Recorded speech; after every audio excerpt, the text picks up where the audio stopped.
8 తారీఖు మన ఈ నెల 8 తారీఖు రోజు ఫిర్యాదు నాగేలి లక్ష్మి అనే ఆమె వచ్చి పోలీసులను దరఖాస్తు ఏమనంటే అతని కొడుకు నాగెల్లి సురేష్ అనే వ్యక్తి 7 తారీఖు ఉదయం పొలానికి నిలబెడతా అని చెప్పి వెళ్ళి తిరిగి రాత్రి ఇంటికి రాలేదు అని అదృశ్యమైండు. తర్వాత మళ్ళీ తెల్లవారి వాళ్ళ గ్రామస్తుల సాయంతో వెళ్తుంటే అతని చెప్పులు వాళ్ళ వ్యవసాయ బావి దగ్గర ఉన్నాయని ఆమె వెళ్ళి చూస్తే ఏంటంటే అక్కడ అతని డెడ్ బాడీ ఏదైతుందో నీళ్ళ ఉంటుంది, అది వాటర్ తీసేసి అతడు గాయాలతో సురేష్ యొక్క మృతదేహం బయటకు తీసి చూస్తేనంటే మెడ మీద తీవ్ర గాయాలతోటి, మెడ మీద తల మీద కణతపై తీవ్ర గాయాలతోటి చనిపోయి ఆమె ఇతనికి మృతి పట్ల ఈ నిందితుడు ఎవరైతే ఉన్నారో నాగవెల్లి భూమేష్ అనే అతని మీద మాకు డౌట్ ఉన్నది. గతంలో ఇతడు ఆయన చంపుతానని హెచ్చరించడం జరిగింది కాబట్టి తగు ఫిర్యాదు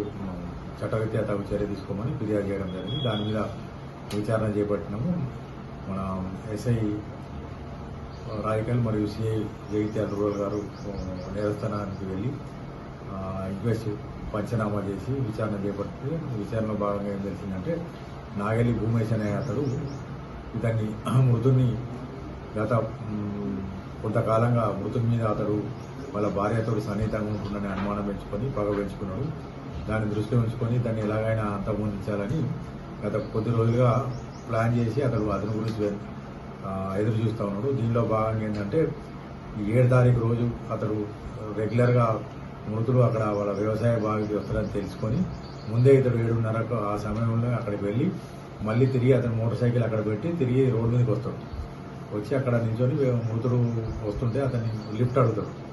తమ్మి నేను అక్కడికి దాకా వెళ్తున్నా నాకు అంటే ఆయన లిఫ్ట్ ఇచ్చేందంటే ఇంకా కూర్చుంటాడు. కూర్చున్న తర్వాత వీళ్ళ వ్యవసాయ బావి దగ్గరికి వెళ్ళి అతడు మృతుడు దిగి స్టాండ్ వేసే క్రమంలో ఇతడు తన వెనుక ప్యాంట్లో పెట్టుకున్న చికెన్ కత్తి తీసి మెడ మీద నరుకుతాడు. నరికిన తర్వాత అతడు గాయాలై కింద కట్ట దిగి పారిపోతాడు. ఇతడు కూడా అతన్ని వెంబడిస్తాడు. వెంబడించి మళ్ళీ కింద పడేసిందంటే అతని మీద కూర్చొని తల మీద తర్వాత కంట మీద అదే కత్తితోటి గాయాలు చేస్తాడు.